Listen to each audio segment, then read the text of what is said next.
ये खोजी जहाज उत्तरी अटलांटिक महासागर में अक्सर बड़ी लहरों से होकर गुजरता है। यात्रा के दौरान समुद्री वैज्ञानिक एलेनोर फ्राइका विलियम्स समुद्री तापमान और धाराओं में बदलाव को मापती हैं। महासागर जलवायु प्रणाली का एक जरूरी हिस्सा है, इसलिए समुद्री तापमान और धाराओं के गर्म होने की जांच बहुत जरूरी है। इसके बिना ये समझना बहुत मुश्किल होगा कि समुद्री जलवायु में वास्तव में क्या बदलाव आ रहा है। सलेटी रंग का यह हिस्सा पिछले 40 वर्षों के दौरान औसत समुद्री तापमान की सीमा को दिखा रहा है। मार्च 2023 से हर दिन का तापमान पहले से दर्ज किए गए किसी भी तापमान से ज्यादा है और ये सिलसिला 2024 में भी जारी है।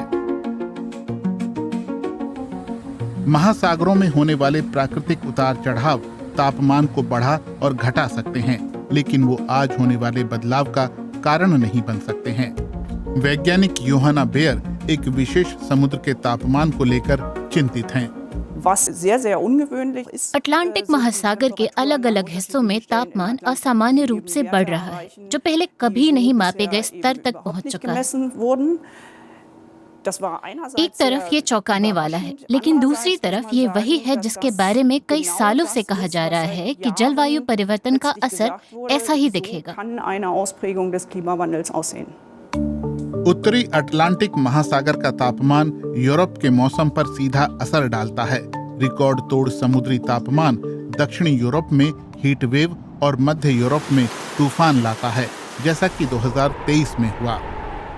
जलवायु परिवर्तन से गल्फ स्ट्रीम को भी खतरा है। ये गर्म पानी को मेक्सिको की खाड़ी से सुदूर उत्तर और पूर्व की ओर ले जाती है। ये यूरोप और ब्रिटेन के ठीक पश्चिम में मौजूद उत्तरी अटलांटिक महासागर को बहुत ज्यादा गर्मी दे रहा है और ये महाद्वीप को गर्माहट का एक स्रोत दे रहा है। अगर यूरोप में हमारे पास ऐसा मौसम नहीं हो तो यहाँ की जलवायु बहुत अलग दिखेगी।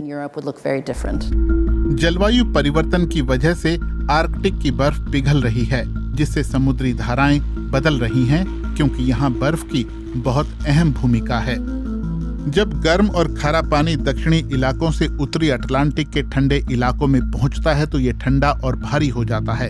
गहराई में जाकर ये दक्षिण की ओर वापस बहने लगता है। बर्फ पिघलने पर ताजा पानी समुद्र के खारे पानी के साथ मिल जाता है और ये गहराई में जाने के लिहाज से हल्का हो जाता है, जिससे पानी का बहाव धीमा हो जाता है और एक टिपिंग पॉइंट सामने आता है। आप थोड़ा थोड़ा ताज़ा पानी मिलाते हैं पर कुछ खास फर्क नहीं पड़ता, लेकिन अचानक थोड़ा सा और ताज़ा पानी मिलाते ही पूरा चक्र टूट जाता है। टिपिंग पॉइंट से हमारा यही मतलब है। ऐसा होगा, बहस इस पर नहीं है। बहस ये है कि पानी का ये चक्र टिपिंग पॉइंट से आगे कैसे और कब पहुंचेगा। जलवायु परिवर्तन पर बने अंतर्राष्ट्रीय पैनल IPCC का मानना है कि इस सदी में गर्मी की वजह से गल्फ स्ट्रीम का बहाव धीमा हो जाएगा, जिससे सर्दियों में यूरोप में ज्यादा तूफान आएंगे। जर्मनी में ऐसे सुपर कंप्यूटर अभी जानकारी जुटा रहे हैं। परिणाम कितने गंभीर होंगे ये इस बात पर निर्भर करता है कि हम कितनी ग्रीन हाउस गैसें उत्सर्जित करते हैं। इस प्रणाली को कई चुनौतियां मिल रही हैं और आज उत्सर्जन कम करके भविष्य में आने वाली हर नई चुनौती को रोका जा सकता है। ये पृथ्वी पर जीवन को आसान बनाएगा।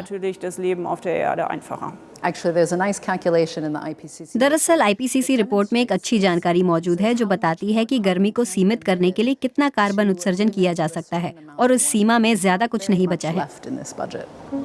इसीलिए उत्सर्जित होने वाले हर एक टन कार्बन डाइऑक्साइड से फर्क पड़ता है और ये भविष्य में समुद्री तापमान में भूमिका निभाएगा।